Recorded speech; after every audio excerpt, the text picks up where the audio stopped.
saya Akmal Irfansyah, kelas 11 IPA 6, absen 3. Assalamualaikum warahmatullahi wabarakatuh.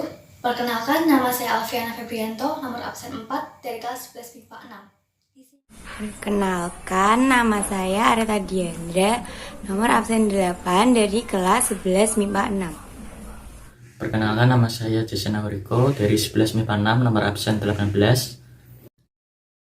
Jadi pada kesempatan kali ini saya akan menjelaskan mengenai pengertian dan fungsi dari otak. Untuk selebihnya mari saya jelaskan. Untuk pengertian dari otak, otak sendiri merupakan salah satu organ vital yang berada pada tubuh manusia, tepatnya pada daerah kepala, di mana otak tersebut bertekstur lunak dan dilindungi oleh yang namanya tengkorak, di mana otak sendiri merupakan pusat kontrol dari sistem saraf pada manusia.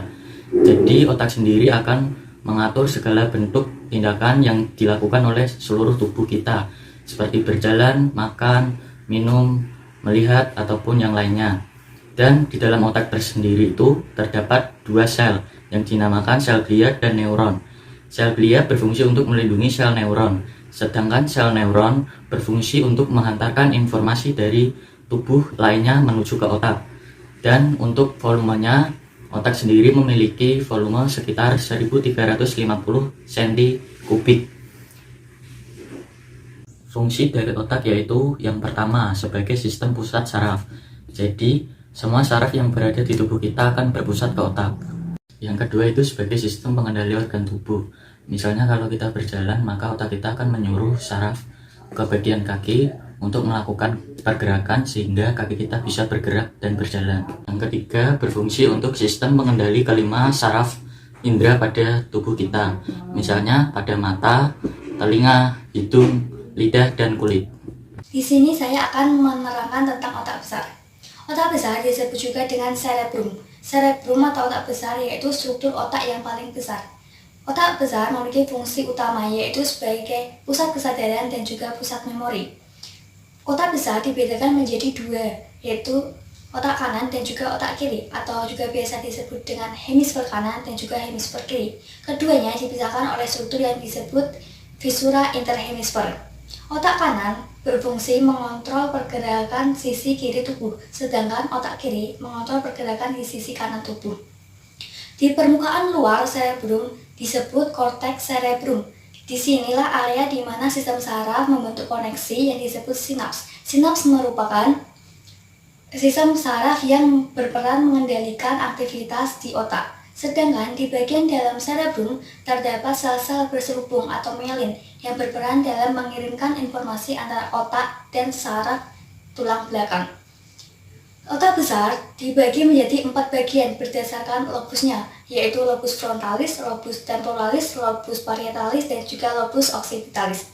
Yang pertama, lobus frontalis yaitu terletak di bagian depan atau sejajar dengan dahi, tulang dahi kita ini, yaitu sebagai pusat perkembangan kecerdasan, memori atau ingatan, kemauan, sikap, dan juga emosi. Kemudian yang kedua yaitu lobus temporalis, yaitu terletak di bagian samping kanan dan juga samping kiri, yaitu sebagai pusat pendengaran dan berbahasa, sehingga kita dapat membedakan atau mengetahui bahasa yang digunakan.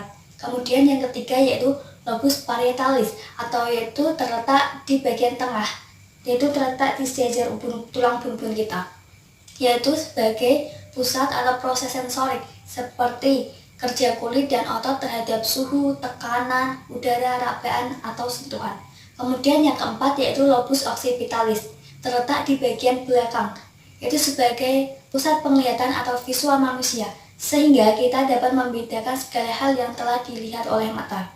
Kemudian berdasarkan gambar yang terlihat, misalnya yaitu lobus frontalis yang berwarna kuning, lobus temporalis berwarna ungu, lobus parietalis yang berwarna hijau, dan lobus occipitalis yaitu yang berwarna merah. Terima kasih.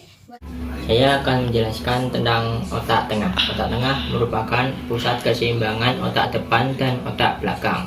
Otak tengah terdiri dari bagian yang disebut globus opticus atau colliculi superior dan colliculi inferior. Colliculi superior berfungsi sebagai pusat refleks pupil mata, pusat pengatur gerak bola mata, dan pusat refleks akomodasi pendengaran. Sedangkan coliculi inferior merupakan pusat pendengaran atau auditory. Di depan otak tengah terdapat beberapa komponen, antara lain talamus, hipotalamus, kelenjar pineal, dan kelenjar pituitari.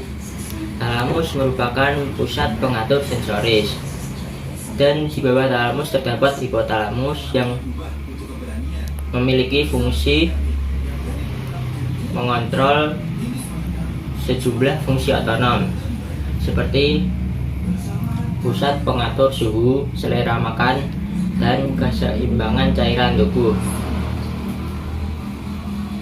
Di bawah hipotalamus terdapat kelenjar pituitari yang berfungsi memproduksi hormon pertumbuhan, menyimpan hormon hasil dari hipotalamus, dan mengatur sistem endokrin.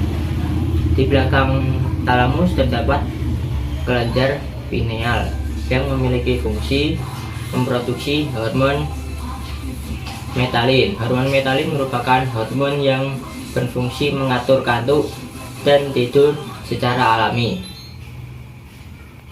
Bagian yang terakhir yaitu adalah otak belakang atau rhombencephalon. Otak belakang terdiri dari dua bagian, yaitu otak kecil atau cerebellum dan sumsum lanjutan atau medulla oblongata. Bagian yang pertama yaitu otak kecil. Otak kecil berperan sebagai pusat keseimbangan dan koordinasi otot. Jika terjadi gangguan pada otak kecil, maka otot tidak dapat dikoordinasikan. Otak kecil bagian kanan dan bagian kiri dihubungkan oleh jembatan farol yang berfungsi untuk penghantar impuls dari otot bagian tubuh kanan dan kiri. Berdasarkan lobusnya, otak kecil terbagi dari 3 lobus. Yang pertama yaitu lobus anterior atau lobus depan, lobus posterior atau lobus belakang, dan lobus focula nodular. Ketiga lobus tersebut dipisahkan oleh 2 benua, yaitu primary fissure dan posterolateral fissure. Berdasarkan fungsinya, otak kecil terbagi menjadi 3. Yang pertama yaitu vestibular cerebellum yang berguna untuk menjaga keseimbangan dan mengontrol pergerakan mata. Yang kedua yaitu spinocerebellum yang berguna untuk meningkatkan tonisitas dan kemampuan terkoordinasi serta gerakan yang disadari. Yang ketiga yaitu cerebellocerebellum yang berguna untuk perencanaan dan menginisiasi gerakan yang disadari pada area motorik, serta area ini juga menjadi tempat penyimpanan memori. Otak kecil tersusun atas 2 jaringan, yaitu gray matter dan white matter. Yang pertama yaitu gray matter atau materi abu-abu. Gray matter ini merupakan komponen utama dalam sistem saraf pusat yang mengandung badan sel saraf, sel glia, dan pembuluh kapiler. Materi abu-abu ini berfungsi untuk pusat pengendalian informasi. Yang kedua yaitu white matter atau materi putih. White matter ini merupakan komponen sistem saraf pusat yang terdiri dari akson yang bermelin. Materi putih ini berfungsi untuk penghantar informasi dari otak. Yang kedua yaitu sumsum lanjutan atau medulla oblongata. Sumsum lanjutan ini mengandung ganglion atau sistem saraf dan merupakan pusat pengatur refleks fisiologis denyut jantung, pernapasan, pelebaran, dan penyempitan pembuluh darah. Sumsum lanjutan ini terletak di antara sumsum tulang belakang dan